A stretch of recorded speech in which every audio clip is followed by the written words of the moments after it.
good part is you get it done. Yeah. Hello, everyone.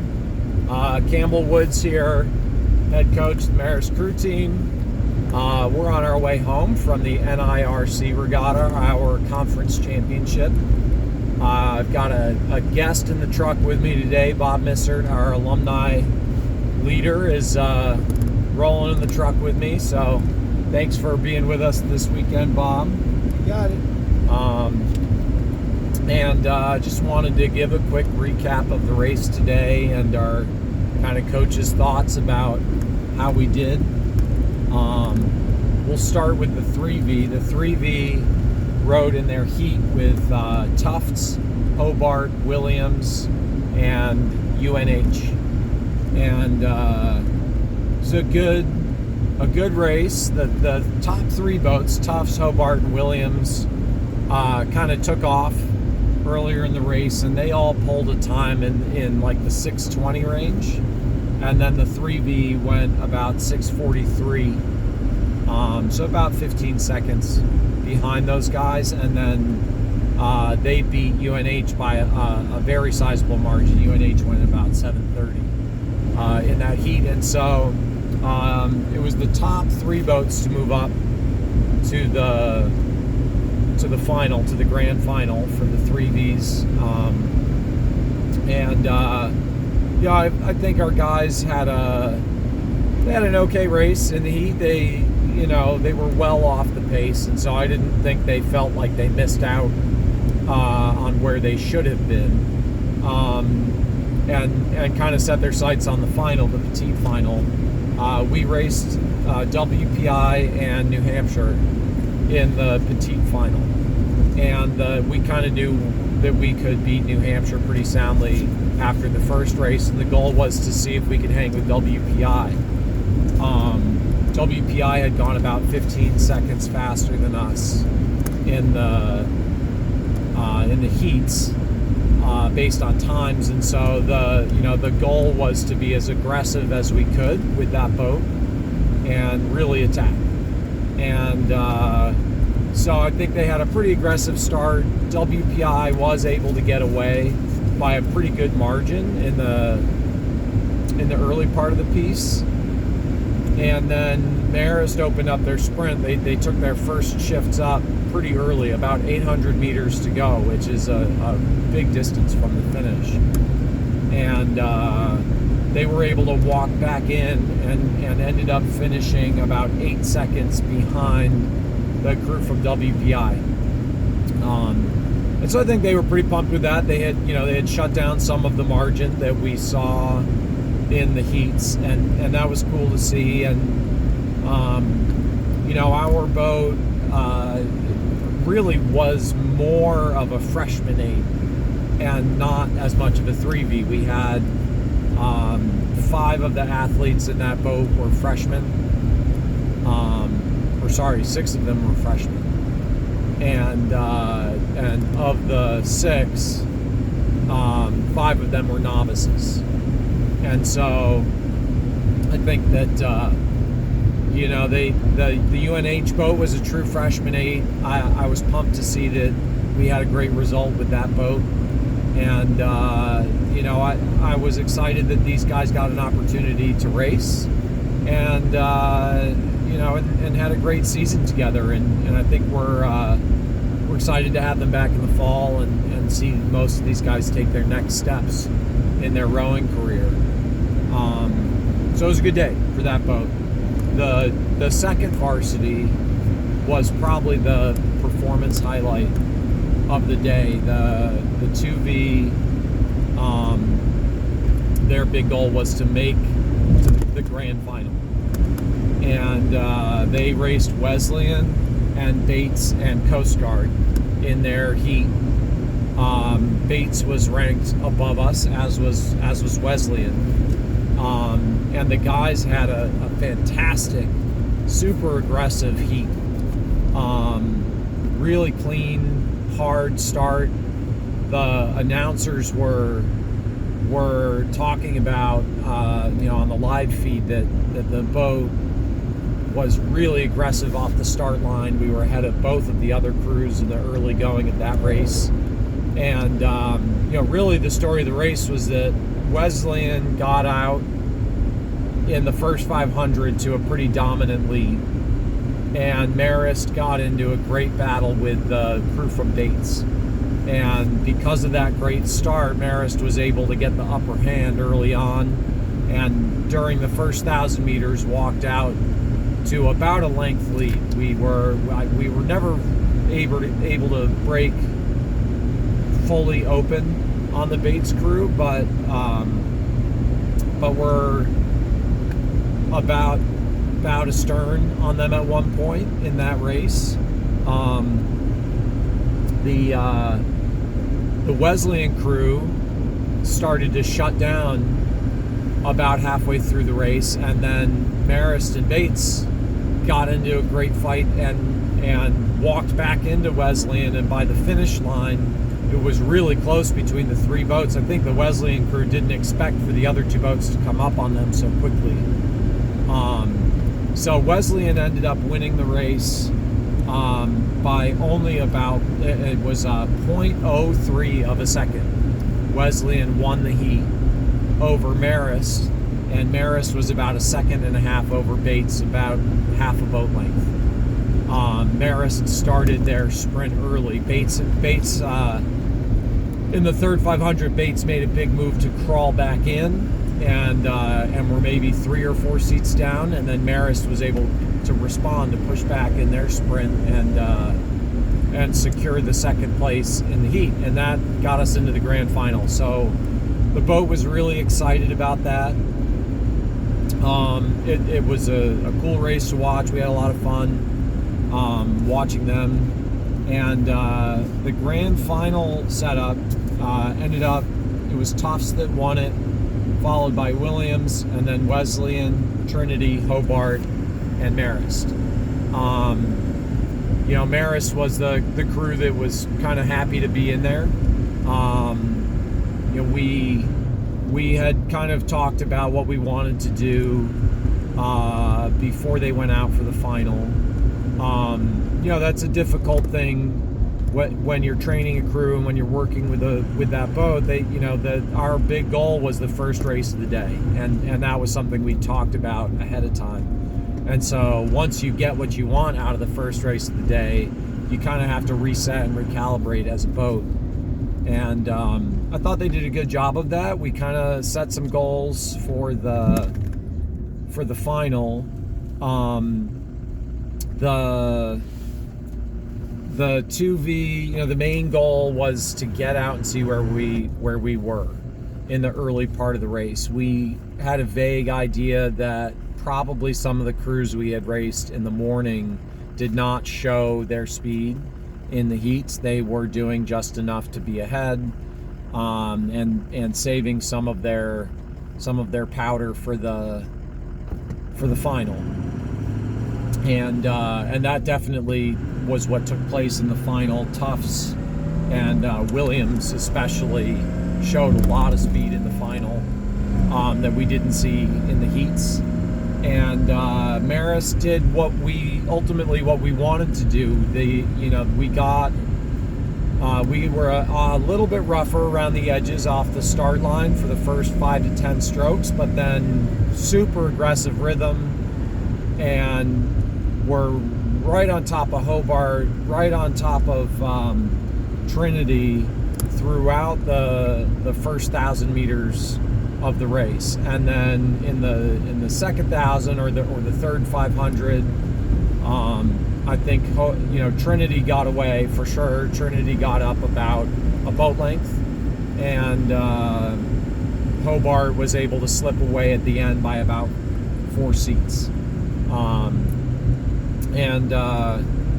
So the boat was pretty frustrated coming off the water. I think obviously no one wants to come in last in a race, but I think they felt like they could have executed the race a little bit better, but ultimately we're pretty pleased with the result of the day.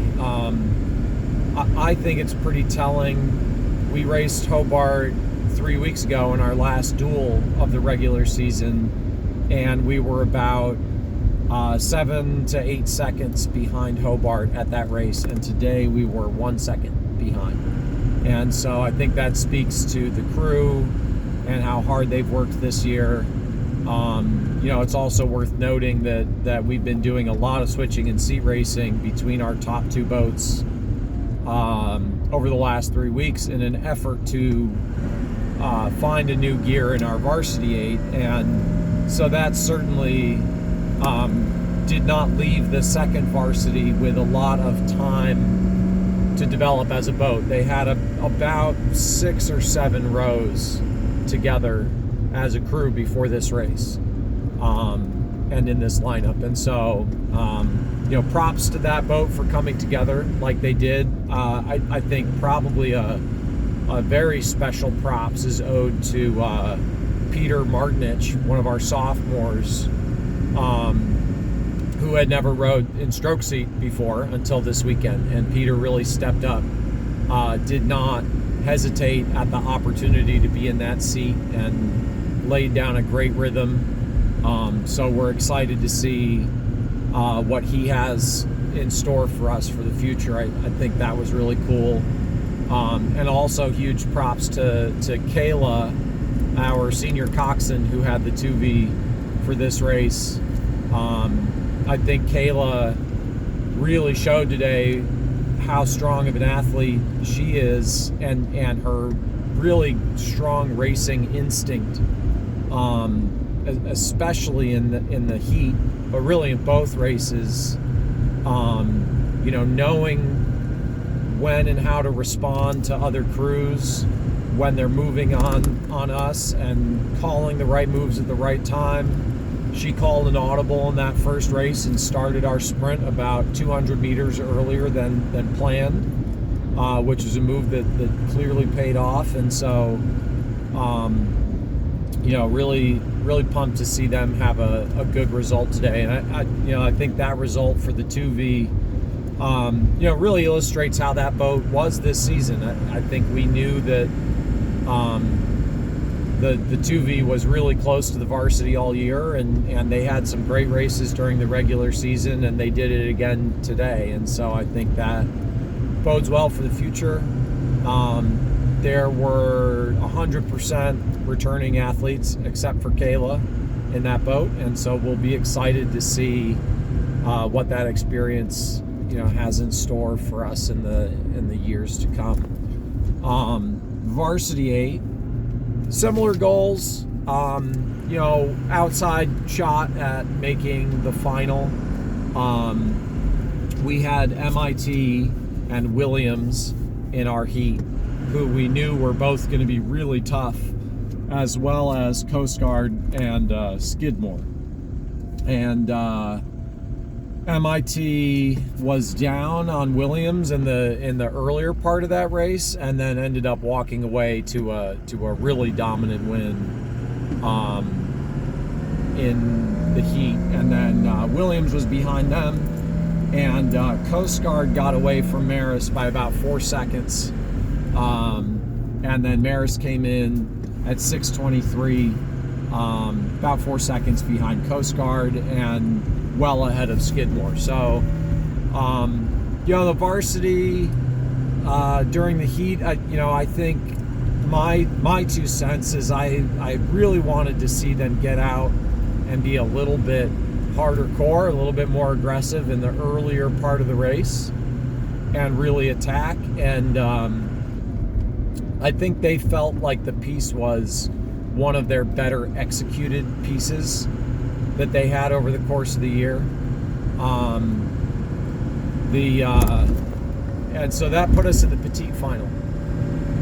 Petite final ended up being Colby to win it, followed by Hobart, Coast Guard, Iona, WPI, and then Marist.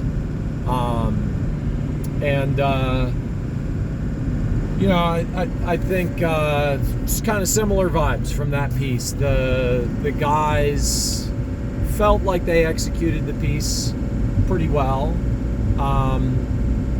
Looking at the numbers and what we did in both races, there was definitely more aggressive start, and then a big fall off in speed at some point in the middle of the race where we just weren't holding it together as a crew.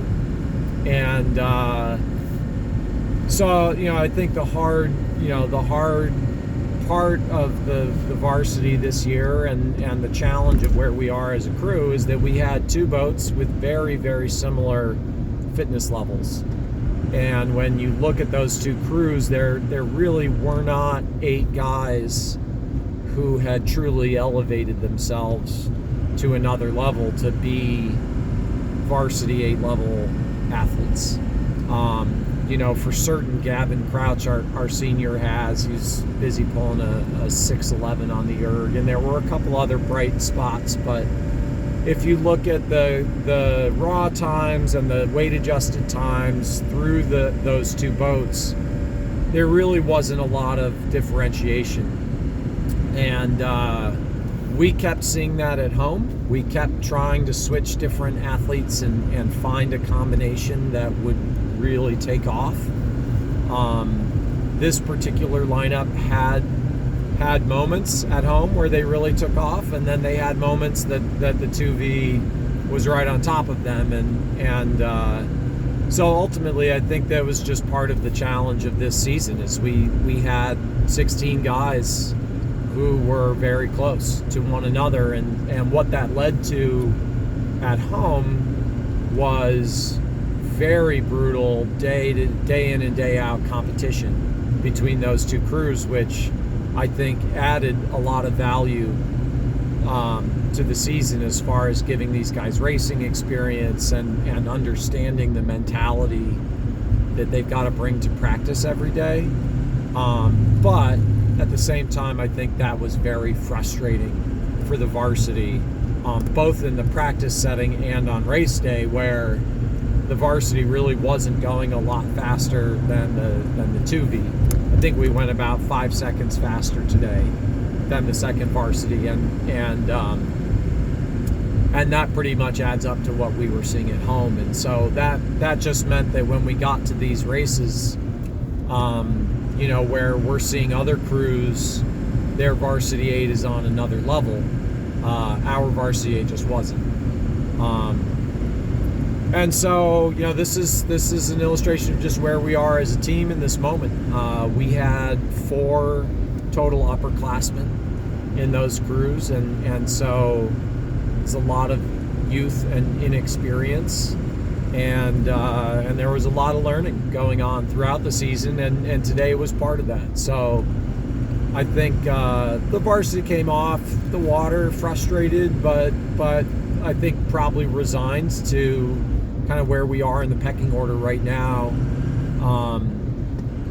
Where I would say that they aren't resigned is I think everybody feels like the crew is capable of more and is ready to go to another level. And I think that having such a young group and kind of knowing where they are now and having that be illustrated, and we have a very big recruiting class coming in that they're excited about. I think that's going to really push the crew to another level next year, and so we're excited to have that going on. And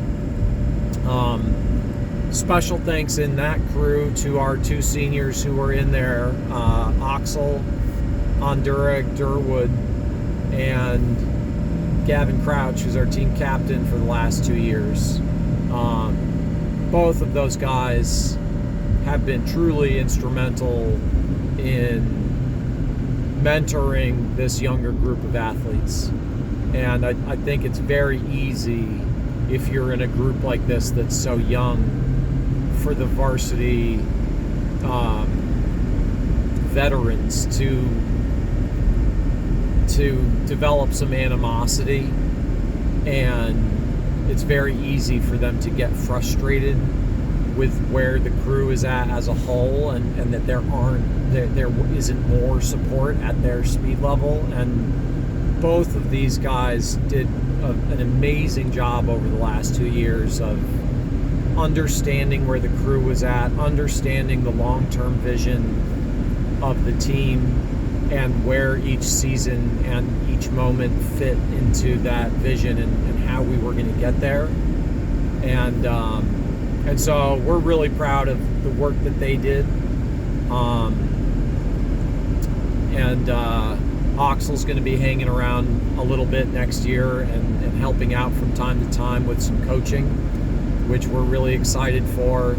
And Gavin is going to be moving on, and he's going out to the UK next year to row at Oxford Brookes, which is our third athlete in the last 3 years to step up to that next level and go out there. He's going to be getting his master's at Oxford Brookes. And so, I think it speaks to both of those guys that they want to stay involved afterwards, and we've really enjoyed having them with us, and they've been instrumental to this year's crew of keeping the attitude strong and the mentality in the boathouse continuing to build for the future, with a lot of positivity and a lot of guys progressing throughout the year. So that's kind of a wrap for this group. That's the end of our regular season. We are going this week to be keeping 8 of our athletes and 2 of our coxswains and seat racing for a 4 that is going to go to the IRA, the National Championship. And so we'll be back with our audience here in the coming weeks with some feedback about that boat, who makes the crew, and so we're excited to do that. Both Oxel and Gavin are going to hang around and be in the conversation for that crew and have an opportunity to close out their career at the IRA, which I think is very special. And they are going to be graduating this coming weekend at the Maris commencement, and then the incoming freshman class is going to be getting wound up very soon, and we'll also be getting back to you with a big announcement show to talk about all of them. We have 20 incoming oarsmen and 5 incoming coxswains, so a very big, very exciting class that are going to be coming in and strengthening our ranks in the fall. So thanks to everyone who followed along this year. Very special thanks to our alumni. There were several at the race today. Ray Mattingly and Chris Crawley, Alexander Missert, Chris Reckon, Jim Cockcroft, and Bob Missert were all out at the race course, and there were also a lot of our current families and parents. There were some grandparents, a lot of mothers. Happy Mother's Day, by the way, to all of you, and thank you for sacrificing your day for our big race. It was awesome to have everybody there, and your support means a lot. The athletes were well fed and well cared for, and it makes such a big difference to the crew to have that support. So we'll be excited to be bringing you more information about the IRA, and then getting ramped up and bringing some excitement for the coming fall and the year ahead. Have a good weekend, everybody, and we'll see you again soon.